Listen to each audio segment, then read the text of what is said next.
Thank you, ladies, gentlemen, and all future student interns hoping for a permanent position working at Audi for taking your time to listen to me today. I'm here today to inform you all about the most important feature in a car, safety. I'm sure you can all agree with me in saying this. Without safety in a car, your life will be put in grave danger when you're driving a vehicle. Now, I've done my research into the company Audi and found that all of your modern cars feature not one, but all three of the following safety features. These include crumple zones, airbags, and seatbelts. Auto safety has come an extremely long way in the last few decades, and one of the most effective inventions which have been added to the modern car are crumple zones. Crumple zones work by managing crash energy and absorb the excess energy impacted on the car when it crashes within the outer parts of the vehicle, rather than the driver of the car feeling all the energy impacted on them. Crumple zones can absorb 6 to 12 times more energy than steel during a collision. They also prevent the passenger side of the vehicle from feeling impact and decrease both of the car's occupants' risks from injury to a large extent.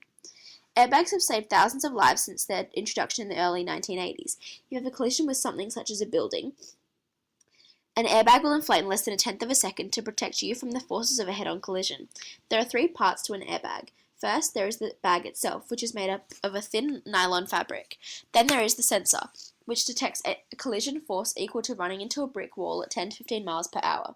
Finally, there is an inflation system, which is filled with sodium acid and potassium nitrate and react extremely quickly to produce a large pulse of hot nitrogen gas, filling the bag up, which enforces the protection mechanism. The airbag bursts out of the steering wheel, dashboard, or car door, and about a second later the bag is already deflating in order to get out of your way and also allowing you to easily get out of the vehicle if necessary. While seatbelts do occasionally contribute to some serious injuries, nearly all safety experts agree that the simple act of buckling up your seatbelt could dramatically increase your chance of survival when in a car crash and can reduce risk of death by 50% according to the NHSTA. A seatbelt helps to prevent injury in the event of a car crash by reducing the velocity of a body as it experiences a sudden decrease in speed. Due to the fact that an abrupt stopping force could contribute to a passenger's injury, the material in which a seatbelt is made from is designed to allow for a small amount of movement as the body tries to move forwards. This is the retracting mechanism, which when the belt tightens becomes loose to reduce the amount of slack in the material, helping to secure the passenger to their seat. There is a lot of science behind all this, and it has to do with Newton's law. Newton's first law states that every object will remain at rest in a straight line unless compelled to change its state by the action of an external force. This tends to be defined as inertia. An example of this theory is prevalent in a car crash. Imagine you are driving at high speed, say 80 km per hour, and you hit a brick wall. Your body, according to Newton's law, will keep moving at the rate in which the car was moving, 80 km per hour, despite the fact that the car has stopped. This can only be stopped by something being in front of the person to create a stopping force.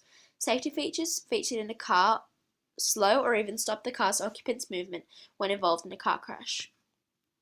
A large issue discussed by the public is if self-driving cars are beneficial to society, as many people argue that the technology is just not up to standards, and that if we rely too much on self-driving cars, we become oblivious to situations that need quick reaction time, which self-driving cars simply don't possess.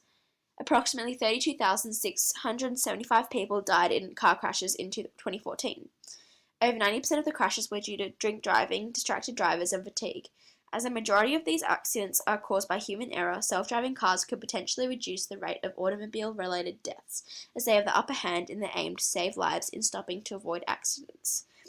Although this does not mean that society can completely rely on these cars, as if an unexpected object comes around the corner, the self-driving car does not yet have the technology and ability to stop on such short notice. Created using Powtoon.